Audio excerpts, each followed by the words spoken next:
வெறும் தமிழக மாநில தேசத்தையே நம்மால் அசைக்க முடியும். ஏன்னா நமக்கு அவ்வளோ பெரிய படை இருக்கு, அவ்வளோ பெரிய ஒரு திறமை. இந்த பெந்தேகோஸ்து ஊழியர்களுக்கு நிறைய திறமைகள் உண்டு. காரணம், கர்த்தர் நம்ம கூட இருந்து தேவன் கிரியை செய்கிறார். அதுக்கு தாவீது கோலியாத்தை வீழ்த்தினார். தாவீது கோலியாத்தை எப்படி வீழ்த்தினார்?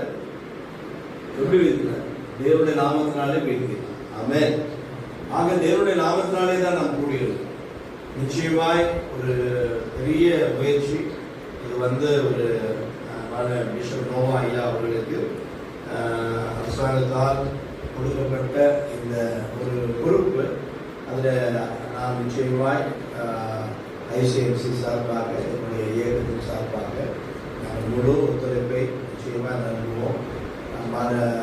பிஷப் மோகன்தாஸ் ஐயா சொன்னதை போல ஒரு பெரிய படையோடு நம்ம போய் நிற்போம்.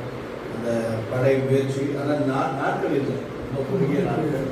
அதனால் இப்போ நம்ம யோசித்தா கூட திட்டம் போடுவது பெரிய கடினம். அதனால் இங்கே இருக்க அத்தனை பேராயர்களும் நம்ம நிறைய உழைக்கணும். இந்த ஒரே நாளில் நாளை ஒரு நாள் தான் நமக்கு இருக்குது. அந்த 1-2 நாளில் நம்ம அதிகமாக உழைத்து நம்ம செயல்படுவோம்.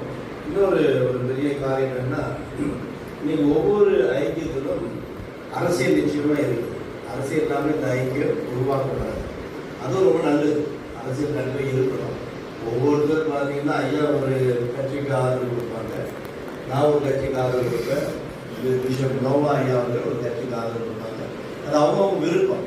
ஆனால் அதுவும் ரொம்ப நல்லது. ஏன்னா யார் ஆட்சிக்கு வந்துமே இருந்தால் ஒரு பெரிய, அதாவது நமக்கு வேண்டியது கோல் அடிக்கிறது.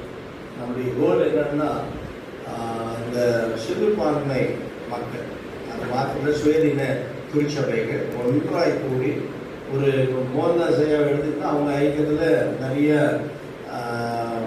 ஆயர்கள், பேராயர்கள், அப்புறம் பாஸ்டர்ஸ், ரெவரண்ட் நிறைய பேர் இருக்கிறாங்க. அதே போல் பிஷப் நோவா ஐயாவிடத்திலும்